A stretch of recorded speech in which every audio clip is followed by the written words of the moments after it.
दोस्तों, पैसा कमाना तो हर कोई चाहता है और इसमें कुछ गलत भी नहीं है, लेकिन क्या आपको पता है पैसे को मैनेज करना भी एक कला है। यह आपके इंटेलिजेंस या स्मार्टनेस पर नहीं, बल्कि आपका पैसों के साथ कैसा रिलेशन है उस पर डिपेंड करता है। आपने कई बार देखा होगा, लाख पढ़ लिख कर भी कुछ लोग पैसों को सेव नहीं कर पाते, तो वहीं दूसरी ओर एक कम पढ़ा लिखा आदमी शहर का सबसे अमीर आदमी बन जाता है। पर आपने कभी सोचा है ऐसा क्यों होता है? इसका सिंपल सा आंसर है आपका मनी के साथ कैसा बिहेवियर है। फाइनेंस की दुनिया में इसे साइकोलॉजी ऑफ मनी कहा गया है। मॉर्गन होसल, जो कि एक ग्रेट ऑथर और एक फाइनेंशियल इन्वेस्टर हैं, अपनी किताब द साइकोलॉजी ऑफ मनी में पैसों के साथ इन्हीं रिलेशन के बारे में बताया है, जो कि रियल लाइफ में एक रिच पर्सन बनने के लिए बहुत ही ज़रूरी है।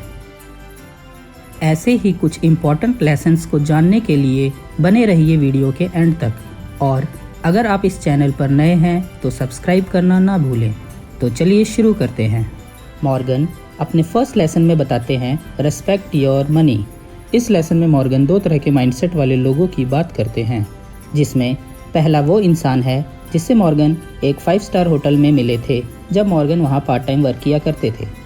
वो आदमी वहाँ रेगुलर आया करता था। 20 साल की उम्र में उसने वाईफाई राउटर के लिए की कंपोनेंट का पेटेंट करवा लिया था, जो कि अपने आप में एक बहुत बड़ी बात है। बहुत ही कम एज में उसने सक्सेस हासिल कर ली थी। वो जहाँ भी जाता था अपने जेब में नोटों की गड्डी रखता था और जिससे भी मिलता था उसे ये पैसे दिखाता था। वह शराब पीकर बड़ी बड़ी बातें भी किया करता था। एक दिन उसने एक होटल स्टाफ को बुलाया और पास वाली ज्वेलरी शॉप से $1000 के गोल्ड कॉइन्स लाने को कहा, और गोल्ड कॉइन्स को लेकर वह अपने दोस्तों के साथ एक समुद्र किनारे चला गया।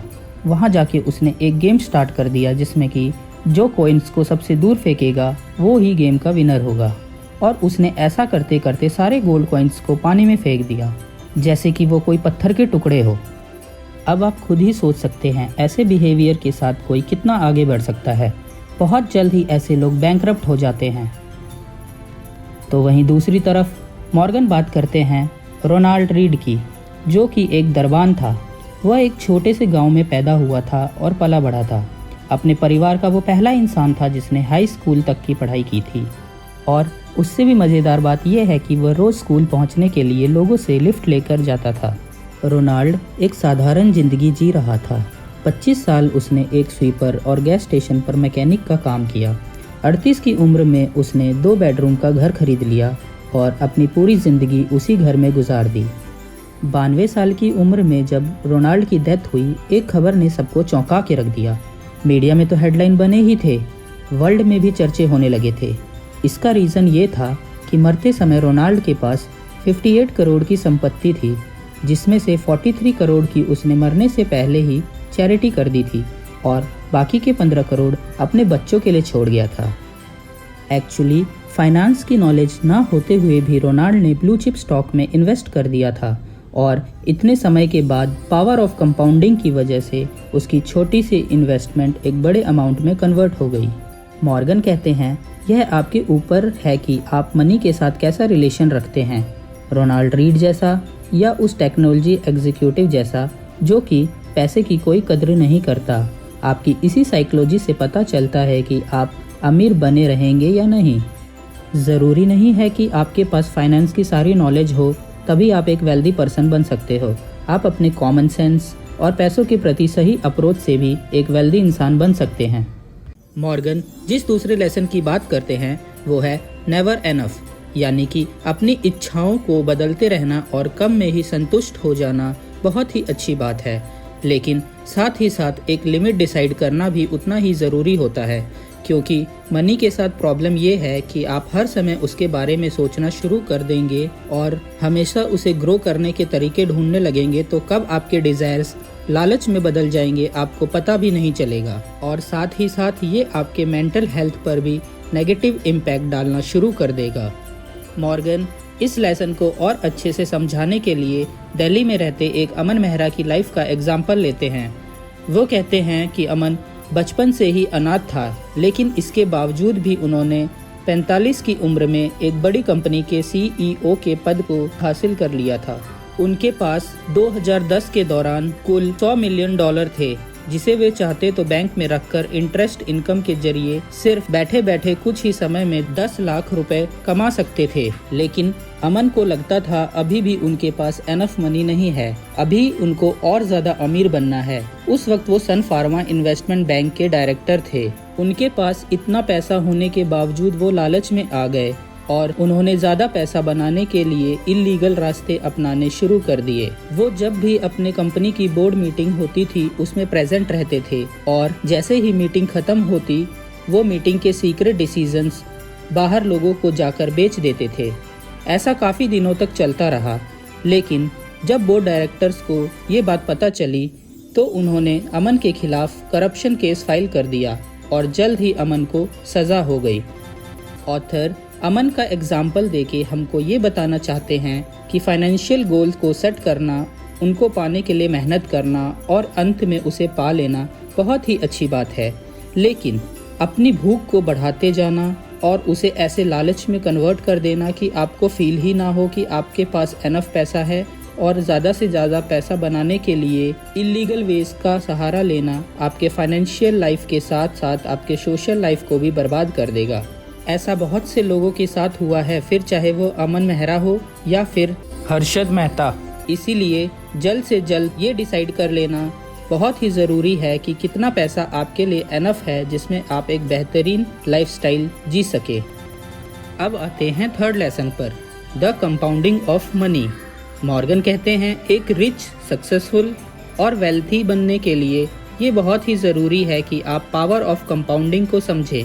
ये वही पावर है जिसने दुनिया के ज़्यादातर व्यक्ति को अमीर बनाया है। इसका सबसे अच्छा एग्जाम्पल है दुनिया के जाने माने इन्वेस्टर वॉरेन बफेट। ये दुनिया के एकमात्र ऐसे व्यक्ति हैं जिन्होंने सिर्फ 10 साल की उम्र में ही कंपाउंडिंग के पावर और मैजिक को समझ लिया था। यही कारण है कि जिस उम्र में बाकी बच्चों को बिजनेस की समझ तक नहीं होती, उस उम्र में वॉरेन ने इन्वेस्ट करना शुरू कर दिया था। इसी का नतीजा है कि आज उनके पास 117 बिलियन से ज्यादा की नेटवर्थ है। ये बहुत ही जरूरी है कि आप भी इस मैजिक को जल्द से जल्द समझने की कोशिश करें और अपने इन्वेस्टमेंट करने के तरीके में कंसिस्टेंसी लाएं, ताकि आप जल्द से जल्द रिटायरमेंट लेके फाइनेंशियली फ्री हो जाएं और लाइफ को अच्छे और बेहतर तरीके से एंजॉय कर सकें। कंपाउंडिंग अपने आप में इतनी ताकत रखता है कि आपके छोटे से छोटे इन्वेस्टमेंट से भी आपको वो दुनिया के सबसे अमीर व्यक्तियों में से एक बना सकता है। बस शर्त ये है कि आपको वो छोटा अमाउंट लॉन्ग टर्म के लिए इन्वेस्ट करना होगा। तो आप भी जल्द से जल्द इन्वेस्टमेंट करना शुरू कीजिए। और अगर आप चाहते हैं कंपाउंडिंग की पावर को डिटेल में जानना तो प्लीज़ कमेंट करके बताइए। तो बात करते हैं चौथा और आखिरी lesson, getting rich versus staying rich. Author Morgan कहते हैं मॉडर्न टाइम में ऐसे कई तरीके हैं जिनसे दुनिया का कोई भी व्यक्ति अमीर बन सकता है, लेकिन प्रॉब्लम अमीर बनने में नहीं, अमीर बने रहने में है। अमीर बनना तो बहुत आसान है, पर अमीर बने रहना बहुत ही मुश्किल। हमेशा के लिए अमीर बने रहना एक कला है जो हर व्यक्ति नहीं समझ पाता। अक्सर ज़्यादातर लोग पैसे के आते ही फिजूल खर्च करना स्टार्ट कर देते हैं। एक्सपेंसिव आइटम्स खरीदना, लग्जूरियस जुटाना और सबसे अमीर दिखने के लिए आउटफिट्स और कार पर दुनिया भर का पैसा खर्च करना शुरू कर देते हैं। वो अमीर दिखने की कोशिश में अपनी लाइफस्टाइल को जितना हो सके उतना खर्चीला बना देते हैं, जबकि जो असली में अमीर व्यक्ति होता है वो अपनी लाइफस्टाइल को बड़े ही सिंपल और सरल तरीके से व्यतीत करते हैं। वो रिच दिखने में नहीं बल्कि रियलिटी में रिच होने पे बिलीव रखते हैं। यही कारण है कि अमीर तो बहुत लोग बनते हैं पर बहुत कम लोग आजीवन अमीर रह पाते हैं। इसके लिए ज़रूरी होता है डिसिप्लिन बनाए रखना और मनी को लेकर अपनी साइकोलॉजी में बदलाव लाना। मनी को लेकर अगर आपकी साइकोलॉजी ये कहती है कि पैसा तो होता ही है खर्च करने के लिए, तो आप ज़्यादा टाइम तक अमीर नहीं रह पाएंगे। इसीलिए ज़रूरी है कि पैसे के प्रति अपने रवैये को बदलें, मनी के साथ अपना रिलेशन बेहतर करें और खर्च करने से पहले पैसे को सेव करना सीखें। किसी भी सिचुएशन में सर्वाइवल के लिए आपके पास सेविंग्स का होना बहुत ज़रूरी है, फिर चाहे आप कितने ही गरीब हो या कितने ही अमीर। इमरजेंसी के टाइम पर सेविंग्स ही है जो आपको हेल्प करेगी।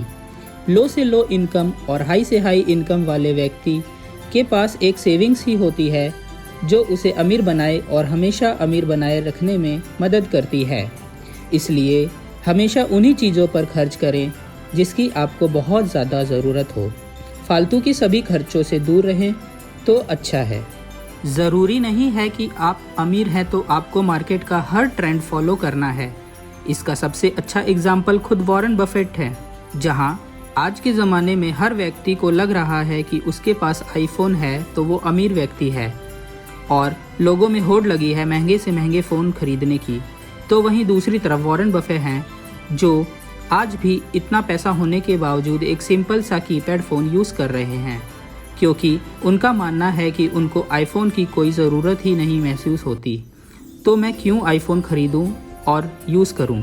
यही फ़र्क है रिच होने में और रिच बने रहने वाले व्यक्ति के साइकोलॉजी में। तो दोस्तों, आज की वीडियो में बस इतना ही। मिलते हैं अगले वीडियो में और मैं आशा करता हूं आपको ये वीडियो पसंद आया होगा।